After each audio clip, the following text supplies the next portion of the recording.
반갑습니다. 원빈입니다. 세상의 모든 지식을 출세간의 지혜로 꽃피우기 위한 공부, 원빈 스님의 도서관 환희미소 시간입니다. 오늘은 저승에 갔다 온 사람들 한갑진 지음 세 번째 이야기 한번 보도록 하겠습니다. 죽음에서 되살아난 사람의 증언 세 번째 이야기인데요. 한번 읽어볼게요. 저승의 문턱에서 이 이야기를 듣고 나서 일단 이 잠재의식설에 동조할 것 같이 되었다. 그러나 나중에 생각해보고 그것으로는 조리가 맞지 않는다고 생각했다. 삼도천의 속설에는 다리가 절대로 나오지 않기 때문이다.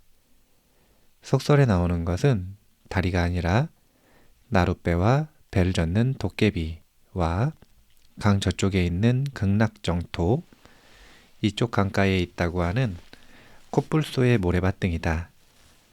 주위에 있는 어른들이 어린이인 H씨에게 가르쳤다고 한다면 그러한 이미지일 것이다. 그러나 H씨는 이들 중 어느 것도 보지 않았다. 그가 본 것은 어디까지나 빛깔이 없는 강과 자기밖에 없는 고독한 장소, 그리고 강 저쪽의 허무한 공간뿐이었다. 속설과는 전혀 다르다. 물론 꽃밭도 천사도 궁전도 나오지 않는다. 그것은 실제의 강이나 다리가 아니었을지도 모른다. 그러나 거기서 그는 강이나 다리라는 말로밖에 표현할 수 없는 어떤 경계 같은 것을 느낀 것은 아닐까? 그것은 삶과 죽음의 경계이고 그곳을 건너면 그는 그 후에 어두운 허무한 공간으로 들어가는 수밖에 없었던 것은 아닐까?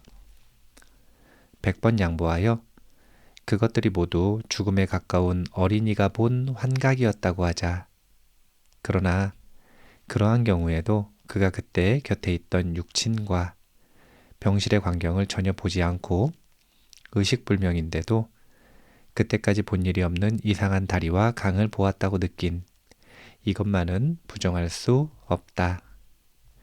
즉, H씨의 정신은 그때 병실에 있던 실신한 육체를 떠나 혼자서 미지의 영역을 방황하기 시작했던 것이다. 이와 같이 인간은 빈사의 상태가 되었을 때 혹은 그것을 지나갔을 때 누워서 의식을 잃은 육체와 미지의 공간으로 나뉘어진다. 마리의 예와 H씨의 체험을 합쳐서 그것만은 말할 수 있다. H씨의 체험은 마리처럼 철저한 것은 아니었지만 그 앞단계까지 간 것은 아닐까? 육체에서 빠져나갔다는 자각은 없었으나 H씨가 말한 것은 중요한 부분에서 마리 올리긴이 말한 것과 일치된다. 어쨌든 이것으로 아무리 살펴보아도 엉터리라고는 생각되지 않는 예가 두 가지 생겼다. 그러나 H씨 정도의 사람이 이제 20년 이상 잊을 수 없는 기억으로 뚜렷한 다리와 강을 마음속에 새겨왔다는 사실은 이야기를 듣는 사람으로서도 무겁게 받아들이지 않을 수 없다. 어느 의사의 고백. 내 경우는 그것과는 조금 다릅니다. 아니, 본질적으로는 같을지도 모르죠. 나도 26세 때 폐결핵으로 죽을 뻔했죠. 그동안에 뭐랄까? 참으로 이상야릇한 경험을 가졌습니다. MC는 이렇게 말했다. 의사가 된 지 얼마 안 된 때였습니다. 폐결핵을 알아 대학병원에서 절제수술을 받았습니다만 뇌출혈이 심해서 절망적인 상태였습니다. 물론 열이 높고 호흡곤란이었는데 그것이 계속되자 혼미 상태에 빠졌어요. 그래서 의식이 없어졌지요. 주위가 캄캄해졌는데 성질이 급한 의사라면 죽음의 선고를 내릴 단계였어요. 그때 나는 병실 한복판의 침대 위에 누워 있었습니다. 누워있다는 것조차도 모를 정도였지요. 그러나 그때 갑자기 정신이 들어서 주변을 살펴보니 나는 위에 떠 있었어요. 저 부근이었어요. 저 부근에 떠 있었습니다. 그때는 괴롭지도 않고 아무렇지도 않았습니다. 다만 공중에 있다, 떠 있다는 것을 느꼈지요. 그뿐 아닙니다. 나는 떠 있으면서 굽어보고 있었어요. 밑에 있는 침대에 누워 있는 나 자신을 말입니다. 그리고 내 몸에 매달려 있는 가족도 굽어보고 있었습니다. MC는 마리 올리긴과 똑같은 말을 하고 있는 것이다. MC에게 미리 마리의 체험을 말했다면 또 모를 일이다. 그러한 경우라면 MC는 사람들을 놀릴 목적으로 나도 같은 경험을 했다 하면서 농담을 말할 가능성도 있다. 그러나 그러하지는 않았다. 마리에 관한 것과 같은 MC에게 선입관을 갖게 하는 말은 한마디도 하지 않았던 것이다. 그럼에도 불구하고 같은 내용의 체험이 진술되고 있다. 이것은 무엇을 말하는가? 어떻게 확인하면 좋은가? 마리의 경우에는 친구들의 증언이 증명해 주었지만 MC의 고백에는 증거가 있을까? 있습니다. 누군가 딴 사람을 통하여 내 체험 자체를 증명할 수는 없습니다만 보강 자료는 있습니다. MC는 체험을 검토하는 식으로 말을 계속했다. 그것은 내 할머니의 머리털입니다. 할머니가 내 곁을 떠나시지 않고 줄곧 나를 돌보아 주셨지요. 그때 확실히 보았습니다. 할머니의 두상에 있는 머리털이 많이 빠져서 드문드문 나 있는 것을 확실히 보았습니다. 여자라도 늙으면 머리털이 빠지는 수가 있으니까요. 할머니의 머리는 그런 상태였지요. 그러나 나는 그때까지 할머니의 머리가 그런 상태였다는 것을 모르고 있었습니다. 평소에 같이 살고 있어도 할머니의 두상을 바로 위에서 내려다보는 기회는 좀처럼 없었으니깐요. 그런데 그것을 바로 위에서 보았죠. 아, 할머니의 머리털도 저렇게 많이 빠졌군 하고 나는 생각했습니다. 그러니까 동시에 나는 지금 할머니의 바로 위에 떠 있구나 하는 것도 아주 자연적으로 납득할 수 있었죠. 여기에는 체험한 사람이 아니면 말할 수 없는 강한 현실성이 있었다. 문장으로 옮기면 어떤 유머러스한 느낌이 들지만 MC의 말투는 증거 수집 수사를 하는 탐정처럼 분석적이고 충분히 수긍시켰다. 그리고 증거는 할머니의 머리털뿐만이 아니었다. 할머니는 누워있는 나에게 매달려서 얘야, 나를 혼자 남겨놓고 너는 떠나느냐 하시면서 슬퍼했죠. 할머니는 부모를 일찍 여윈 나를 열심히 길러주셨기 때문에 슬픔도 컸다고 생각합니다. 그러나 나는 의식불명에 빠져 있었기 때문에 그런 말이 들릴 리가 없습니다. 사실 할머니의 울음소리는 누워있는 내 귀에는 들리지 않았습니다. 나는 그 소리를 천장 바로 밑에 떠 있으면서 듣고 있었지요. 아주 기묘한 느낌이었습니다. 할머니와 내 몸도 바로 내 밑에 보였으니까요. 나는 공중에 떠서 괴롭지도 않은데 할머니는 누워있는 나에게 매달리고 계신 셈이죠. 왜 저렇게 슬퍼하실까? 나는 여기에 이처럼 잘 있는데 하고 생각했습니다. 그러나 한편으로 내가 창백해진 내 몸을 바라보면서 저렇게 되었다면 가망이 없군 하고 생각하기도 했죠. 남의 임종을 내려다보시 말입니다. 물론 MC의 몸은 그동안에도 정성껏 치료를 받고 있었다. 할머니를 비롯한 모든 사람들이 필사적으로 그의 몸을 흔들면서 외쳤다. 그 덕택인지 MC의 몸은 마리 올리긴과 마찬가지로 곧 삶의 맥박을 시작했다. 그러자 나는 내 몸 쪽으로 내려가서 몸과 합쳤습니다. 마치 이중으로 비춰진 카메라의 핀트가 합치는 것처럼 내가 내 머리로 들어가는 듯이 느꼈습니다. 이로써 이상 야릇한 체험이 끝났습니다. 그 후에는 또 괴로운 투병으로 되돌아가서 이럭저럭 회복할 수 있게 되었죠. 충격이 거듭되었다. 이 육체로 들어가는 경과도 마리의 고백과 똑같았다. 분명히 MC는 육체 이외의 어떤 것과 분리되어 있었던 것이다. 그렇게 생각하지 않는 한 MC의 체험을 이해할 수 없다. 확실히 믿기 어려운 말이기는 하다. 그러나 그 믿기 어려운 일이 MC와 마리라는 두 사람의 믿을 수 있는 사람에게 실제로 일어났다. HC를 합하면 세 사람이 모두 공통적으로 병실의 육체로부터 자기가 빠져나가는 느낌과 또 이 세상으로 돌아온 실감을 가졌다. 그래서 나는 나중에 생각했죠. 그때 위에 떠 있었던 것이 진정한 내가 아니었을까? 나라는 인간의 본체가 아니었을까? 밑에 누워있던 내 몸은 진정한 내가 들어감으로써 비로소 기능을 작용할 수 있는 정교한 기계와 같은 것이 아니었을까? 내 본체, 즉 내 생명 자체와 육체 사이에는 예컨대 텔레비전의 전파와 텔레비전 수상기와 같은 관계가 성립되는 것이 아닐까 하고 생각해 보았습니다. MC는 이렇게 말을 맺었다. 웃어넘길 수는 없게 되었다. 세 가지 예가 있는 이상 사후의 생명은 진정코 있는지도 모른다. 적어도 육체와 육체 이외의 어떤 것이 존재한다는 것은 틀림없는 것 같다. 지금까지 이에 관해 체계적으로 조사한 자료가 어디 없을까? 과학자와 철학자들은 이제까지 이 문제를 어떻게 다루었을까? 일단 죽음에서 되살아난 사람의 증언 부분은 다 읽었고요.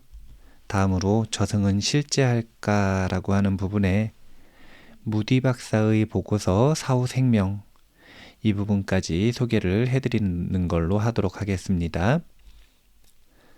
무디 박사는 미국의 신경과 의사였다. 동시에 철학자이기도 하며 동노드 캐롤라이나 대학의 철학과 교수를 4년간 지냈다. 그 후 이 대학의 부속 병원과 자기의 병원에서 실제로 진료에 종사하고 있다.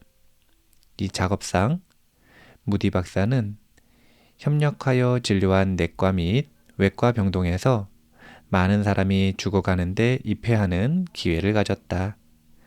완전히 죽은 사람뿐 아니라 일단 죽었다고 판정되었다가 어떤 이유로 되살아난 환자들에게도 입회했다.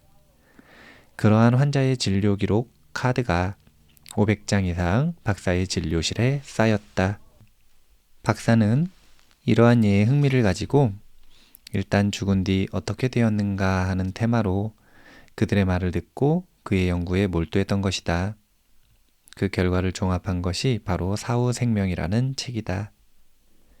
진료의 여가를 타서 연구했기 때문에 좀처럼 진척이 되지 않아 그들 전원으로부터 이야기를 듣는데 10년 이상 걸렸다고 한다. 그리고 모처럼 죽은 후에 어떻게 되었는가 물어도 어찌 되지도 않았다고 대답한 사람도 많았다고 한다. 그런 사람들은 다만 아무것도 모르겠다. 그리고 정신이 들었다고 고백하고 있다. 그러나 그러하지 않은 예도 있다. 이들 중에서 대표적인 것으로 생각되는 예를 선정해서 몇 가지 소개하기로 한다. 1번. 나는 내 차를 타고 집으로 돌아가려고 했었다. 내거리에 들어갔을 때 돌진해오는 헤드라이트가 눈에 비쳤다. 무서운 소리가 났다. 그리고 순간적으로 사방이 캄캄한 공간을 빠져나가는 듯한 느낌이 들었다. 그리고 나는 도로에서 5피트가량 높은 곳에 그리고 내 차에서 5야드가량 떨어진 곳에 떠 있는 것을 느꼈다. 사람들이 달려오는 것이 보였다. 나에게는 부서진 차 속에 있는 나 자신의 몸이 보였다. 사람들이 그 몸을 끌어내려고 하는 것도 보였다. 아, 저것이 나로구나. 어찌된 일일까? 하고 생각했다. 내가 내려다보고 있는 밑 죽은 내 몸 주변은 굉장한 피의 바다였다. 19세 남자 학생. 2번. 급성 심장병으로 내 심장의 고동이 멎은 뒤 의사가 나의 임종을 구했다.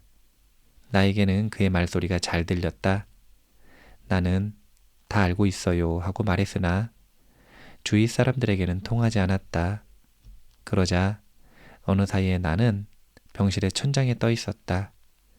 그리고 귀에 거슬리는 소리가 들려왔다. 넓은 물 위를 저쪽 강변으로 건너가는 듯한 느낌이 들었다. 전에 죽은 아버지와 어머니 그리고 언니의 얼굴이 보였다. 모두가 나를 환영하는 듯 했기 때문에 나는 그러지 마셔요. 아직도 그곳에 갈 준비가 되어 있지 않으니까요. 하고 말했다. 그 탓인지 어쩐지 저쪽 강변에 닿기 전에 나는 방향이 돌려졌다. 그것은 어떤 힘에 의해서 이루어진 것이었다. 그리고 심장의 심한 고통을 느끼고 되살아난 것은 그 순간이었다. 25세 여회사원. 3번. 나는 물을 마시기 위해 식당으로 갔었다. 그런데 그때 나중에 한 사실이지만 맹장이 파열하여 복부 전체의 심한 뇌출혈로 인해 나는 쓰러지고 말았다. 심한 고통을 받는 가운데 모든 것이 암흑이었다. 그러나 잠시 후에 핑크색의 불빛이 보였다. 식당 창문에는 그물 창문이 닫혀 있었는데 나는 어찌된 일인지 아무런 저항도 없이 그곳을 빠져나가 불빛을 향해 올라갔다. 불빛은 나를 맞아들여 당신이 한평생 동안의 한 일 가운데 보이고 싶은 것은 어떤 일인가 하고 물었다. 말로 물은 것이 아니므로 정확하게는 말할 수 없지만 대체로 그런 뜻이었다. 내가 망설이고 있으니까 갑자기 모든 회상이 나타났다. 영화의 플래시백과 같았다. 어린 시절부터 지금까지 행한 모든 것이 굉장한 속력으로 전개되어 뚜렷이 보였다. 남에게 친절하게 하거나 남을 위해 한 일은 기쁘게 느꼈으나 그렇지 않은 회상, 숨겨두고 싶었던 기억은 나에게 커다란 고통을 주었다. 알았지? 불빛은 완전히 짓눌린 나에게 말했다. 더 여러 가지가 있다. 그러나 너에게 전부를 보여주는 것은 빠른 것 같다. 그 순간 나는 굉장한 속력으로 되돌아와서 정신이 들고 보니 병원의 침대 위에서 괴로워하고 있었다. 나이를 알 수 없는 가정주부. 4번. 나는 출산에 실패하여 임종이 고해졌을 때 주위의 사람들이 자꾸 떠나가는 것을 느꼈다. 내가 그들로부터 떠나가는 것이 아니라 그들이 사라지는 느낌이 들었다. 그 후 나는 좁은 V자형 같은 암흑의 통로 속을 지나갔다. 잠시 후 회색의 안개와 같은 것이 보이더니 밝은 불빛이 나타났다. 불빛에 접근하니 매우 안락하고 멋진 기분을 느꼈다. 거기에는 한 가닥의 흰 선이 눈에는 보이지 않았지만 그어져 있는 듯이 느껴졌다. 여기까지 오면 알 수 있다고 누군가가 선 저쪽에서 말했다. 거기에는 많은 사람이 행복한 듯이 움직이고 있는 것처럼 느껴졌다. 나는 그곳으로 들어가고 싶었으나 들어갈 수 없었다. 그 선이 나를 거부하므로 나는 또 어두운 통로를 되돌아와서 내 몸 안으로 들어갔다. 미혼모의 고백 같으며 나이도 직업도 안 밝혀짐. 5번. 나의 한쪽 끝은 크고 또 한쪽 끝은 작았다.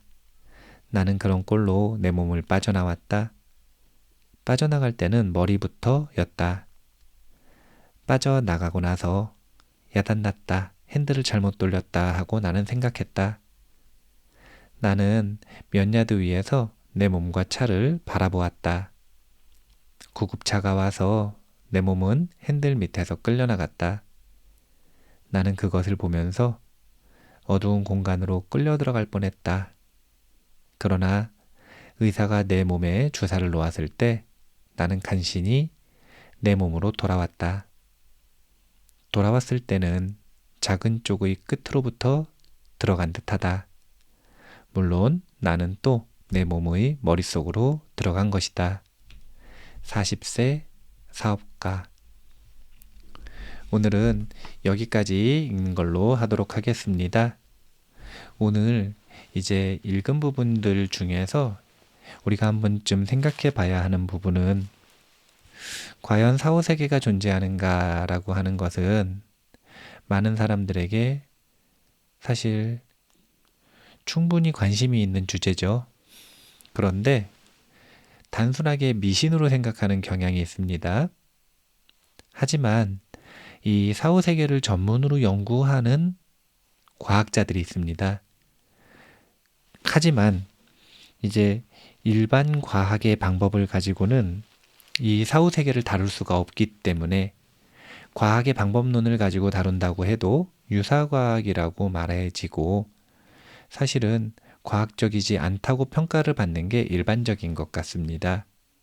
하지만 분명한 건 그들이 본래 과학자고 그리고 그 과학자의 정신으로 최대한 객관적으로 임사체험뿐만이 아니라 사후세계에 대해서 연구하기 위해 노력하고 있는 이들이 있고 그들의 결과가 논문과 그리고 단행본으로 충분히 소개되고 있다라고 하는 사실을 알아둘 필요가 있습니다. 차후에 기회가 된다면 임사체험이라고 하는 아주 두꺼운 책이 있거든요. 그 속에 있는 사례들을 한 번씩 소개를 해드리는 걸로 하도록 하겠습니다. 그런 임사체험, 죽음의 경험들의 사례들, 이 사례들을 통해서 우리가 알아야 할 것은 결국 우리도 죽는다.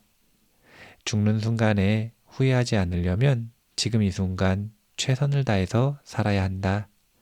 라고 하는 부분을 공유하시고 느끼셨으면 좋겠다는 생각에서 읽어드리려고 하는 거니까 기회가 될 때 들으실 때 그런 마음가짐으로 자신의 삶을 되돌아보시고 가꾸셨으면 좋겠습니다.